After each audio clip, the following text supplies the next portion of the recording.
man. Go ahead and introduce yourself. All right, what's going on, y'all? My name is Moe Javi. I'm a Memphis hip hop artist, also a producer, and I'm a part of Black Men Memphis too. Okay.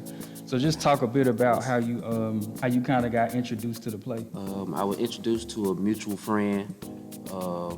Once I met Mr. Newtile and read the script, I fell in love with the play because it's something that I've dealt with in my life and still deal with to this day. Okay, cool. Do you want to talk? You want to talk a little bit about that, What you mean, like what I've been through, or like? or just as far as like how some of the things that's kind of portrayed in the play connect to your reality or some of your experiences? Gotcha. Definitely. Ironically, my character is an inmate. I've been an inmate before. I was incarcerated for almost 5 years. A lot of things that go on in the play. Parenting situations. I've been there where I've seen mothers and daughters arguing. I've witnessed such things, and I've been without my father for periods of time. Just a bunch of stuff. There's too much of nothing that's not hitting home for me inside. Like that's part of the reason why I'm sticking with it for sure. Okay, cool. So, what are some of the misconceptions about their lifestyle do you think a lot of young people have? I guess because of what they kind of see on social media and what's kind of circulating around on Instagram and all that. They just think that they can do what they want to do and get away with it, basically. I did what I did, and consequences caught up with me. People don't think that karma's real. You get what you give, definitely. And as far as social media, we just, like you said, we just see what's portrayed on social media. We don't know the background of what these people have been through or none of this. So these young people, they just think that it's all fun and games until they dead in jail. Okay. Which I hate to see. Yeah. And so you said you're in the music industry, right? Yes, sir. Okay, so how has your background in the music industry kind of, aided you or helped you throughout, kind of stepping into the character of the play? Well, as far as definitely my performances and being able to control crowds during big moments on the show. This is the Orpheum, so like there's proper training for this right here. I think I'm ready. I know how to keep your attention as far as the crowd, and I'm rapping in the play as well, so I definitely know I'll be able to get the crowd attention. Okay, cool. Is it some of your own music that you kind of produce yourself, or is it kind of something that the play just?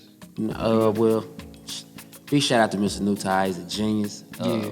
Once he found out that I could do music and do it well, he asked me to write something specifically for the play. Okay. So yeah, it's mine.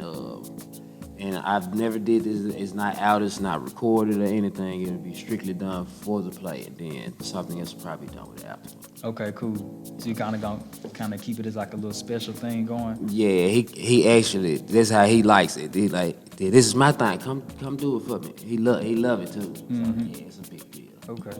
How's that different from what you kind of normally regularly do as a person that's in the music industry? How's that kind of different from what you normally do as a producer?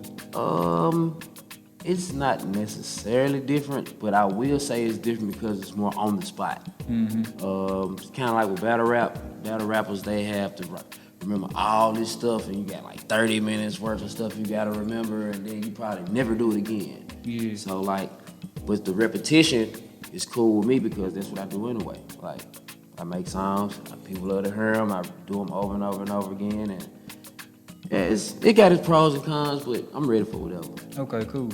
So how can people find you on social media, and how can people connect to your music? Okay, my name is Moe Javi. That's MOE space JAVI, which also stands for my over-expected journey after various incidents.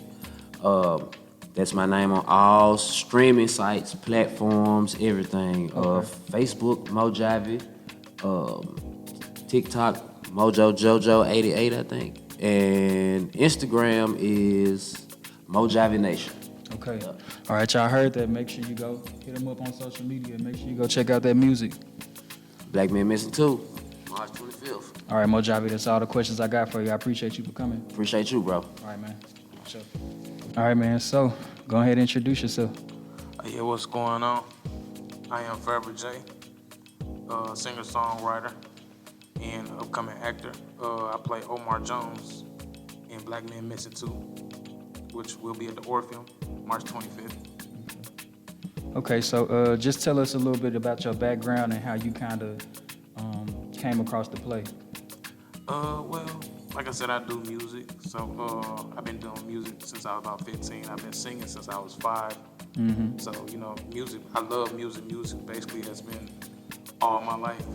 That's how I live my life. Okay. And I came across music. I actually got a call, my homeboy, Moe Javi. Shout out Moe Javi. He called me like, yeah, we need somebody for this part. It's a singing part and it's an acting part. And he was like, you was the first person I thought of. Mm-hmm. So he called me. I went in for the audition. And, the director, he loved me. And it was history ever since. And here I am today. Okay. So you said you've been doing music since you were 15, right? Yeah. So how long have you been, taking music seriously? I would say, really since 15, since I started, I said I wanted to do it. But it was like, at the time, I also was like in the streets, so it was kind of like back and forth with the streets and stuff. Mm-hmm. So I just said, I'm a white, about 18, 19, 20. Once I got up that age, I was like, I'm gonna completely just leave the streets alone and focus on this music and try to push this music. Okay, cool.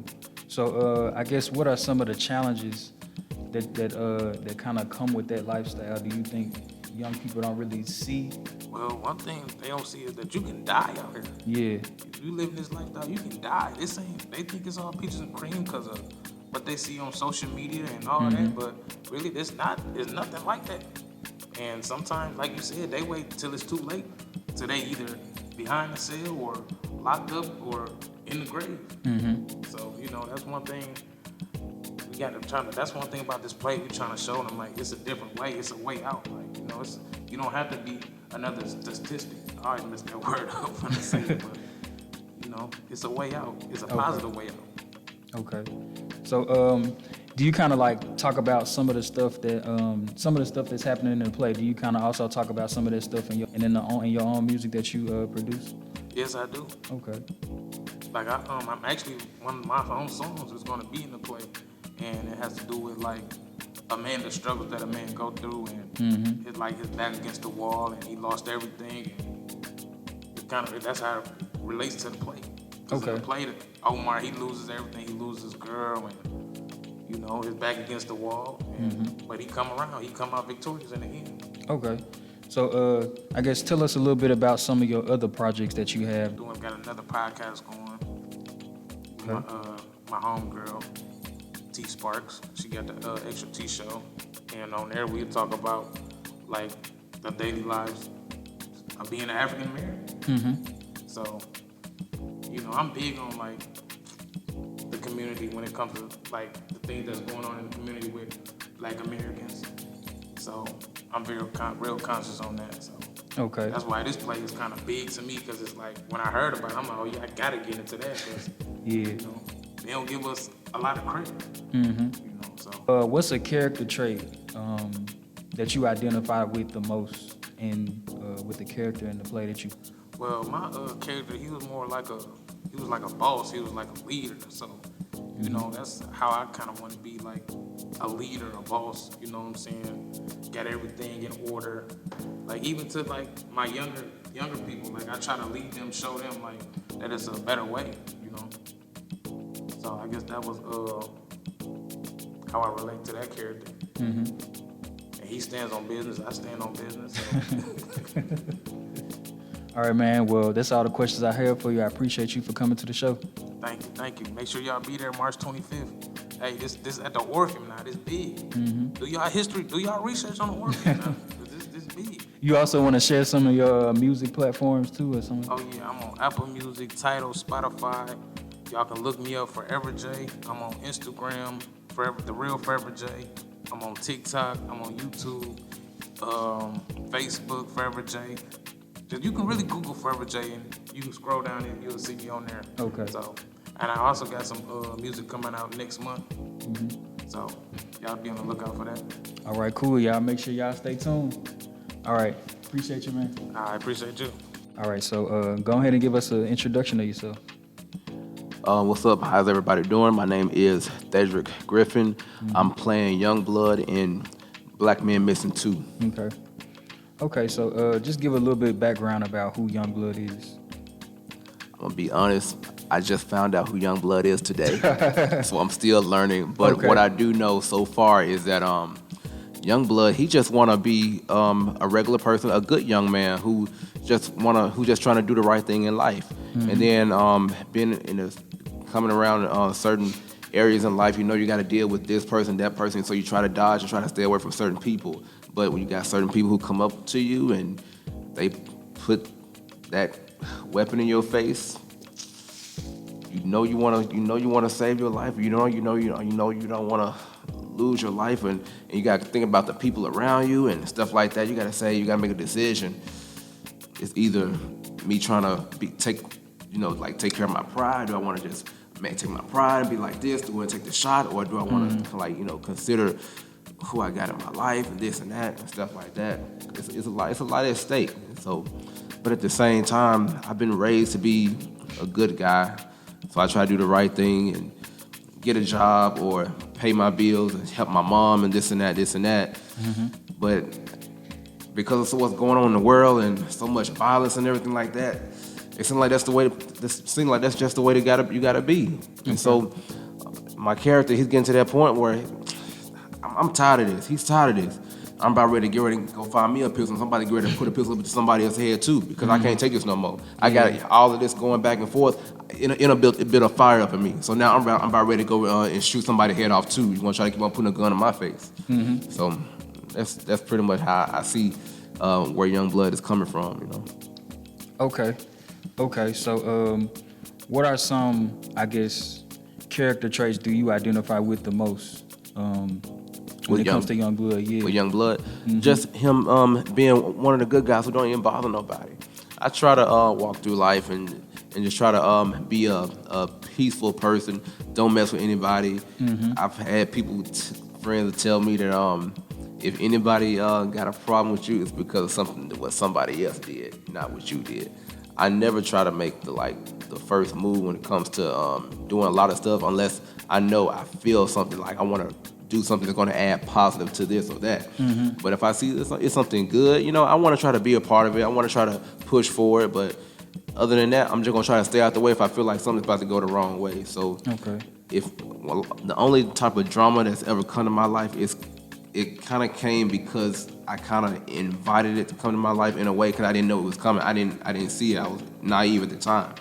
So I just try to keep any type of drama or keep the wrong crowd out, the best way I can. Okay, so do you think Youngblood kind of shows how your environment can kind of affect your personality and kind of affect who you are as a person? Is that something that you think Youngblood kind of portrays?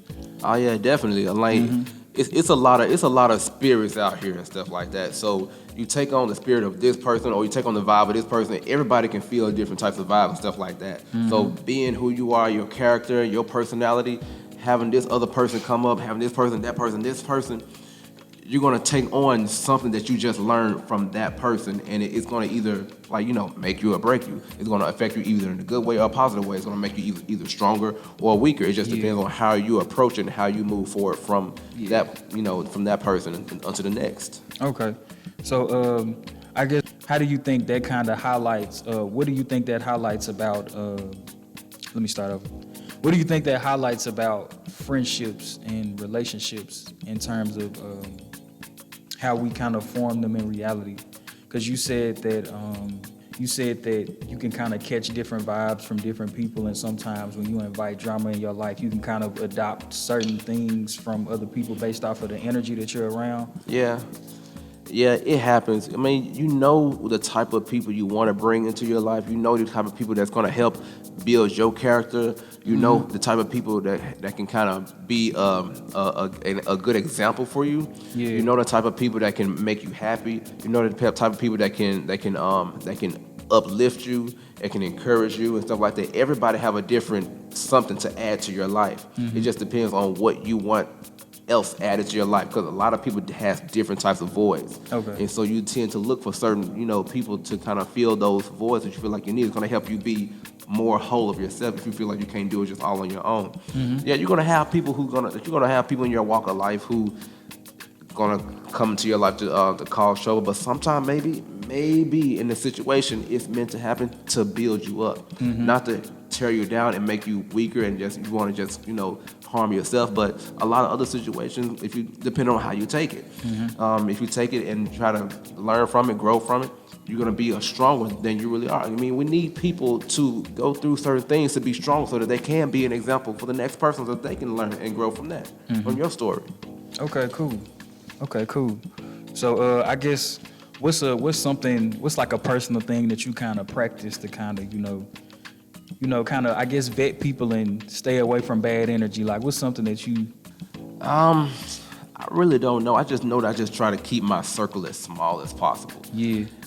Some of my friends tell me a lot that it's best that you keep like probably 2 or 3. Like if you have a birthday party, you probably don't need no more than 5 people at your party, at your house party. And growing up, I'm 32, about to be 33 next month. I'm seeing that might be a good idea to try to go and keep my circle to about a minimum of 5 or 6 people, because having too many people, having too many spirits, like I say, every type of new person is going to affect your character, and so it depends on like how you take it. If it's going to help make you or or break you. Okay. It's going to encourage you or discourage you, make you feel a little stronger, make you feel a little weaker or whatever. But Okay, some character building basically. Yeah. Okay, cool. All right, man. Well, that's all the questions I have for you. I appreciate you for coming to the show. Yeah, no problem. Thank you for having me. Thank you. All right.